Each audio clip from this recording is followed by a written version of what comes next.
so many questions about the story of the Jewish displaced persons. I want to ask you a little bit about Truman as it relates to this story. So the way I'm reading it in the narrative is, he's willing to confront the British to say, you need to open up Palestine. I mean, it's a painful process, but he eventually confronts the British and sort of gets there or in that direction. He's not willing to confront the US Congress in terms of opening up the United States. Is that fair, or is that being Yes, no, that's absolutely fair. Truman believes in the very beginning, with this naive optimism. The State Department says, don't go there. But Truman says, I'm going there.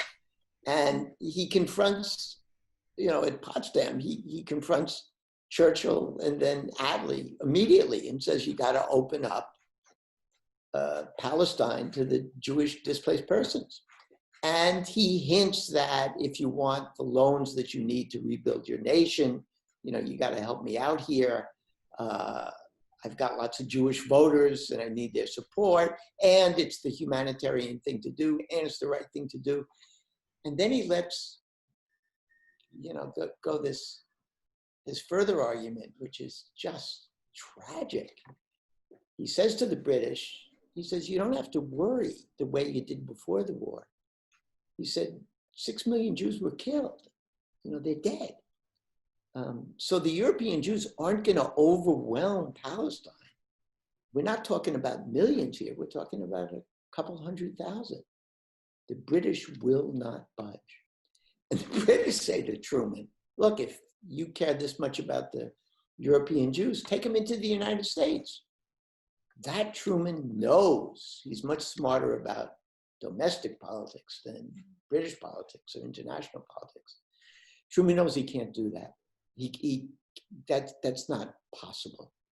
That the hostility to the European Jews, the misunderstanding of what has happened to them, is such that Congress is never going to allow them into the country. Just on Truman too, there was a question I had. There was sort of a scene in the book, or a few scenes strung together, and this goes back to the camps themselves. And word gets back to Truman that the situation is really dire, and these camps are really, people are suffering. And he talks to Eisenhower and basically tells him to clean it up. And Eisenhower goes back and goes through a tour of the camp, and particularly the Jewish camps, right? And makes it a point that these are under United States authority, United States command, and we're going to clean it up. Did I read that right? And I mean, was that an act of humanity, or was I kind of romanticizing Truman and Eisenhower a little bit in light of more recent events when we see the treatment of displaced people under United States authority?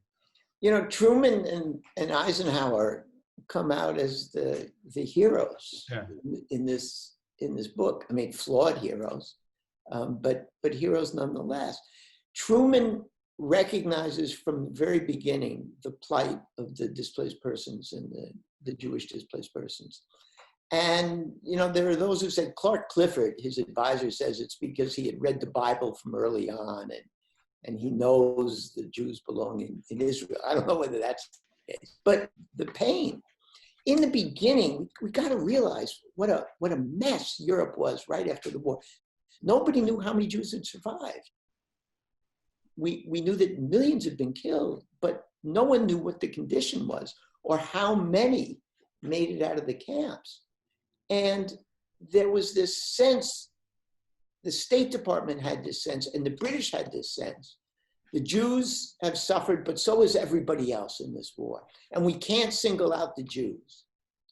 The Jewish organizations in the United States and in Britain said the Jews have suffered more than any other group, and they need special treatment. The American State Department and the United Nations in the beginning said no. The British said absolutely not. The Jews will be treated like everyone else. Well, the Jews were treated like everyone else. And the suffering was intense. And finally, in July, 2 months after the war was over, in July, Truman sends a fact-finding mission led by Dean Harrison, Dean Earl Harrison of the University of Pennsylvania. And he sends Harrison, who was not a Zionist, was not a Jew, sends him to visit the camps. And Harrison comes back with a report.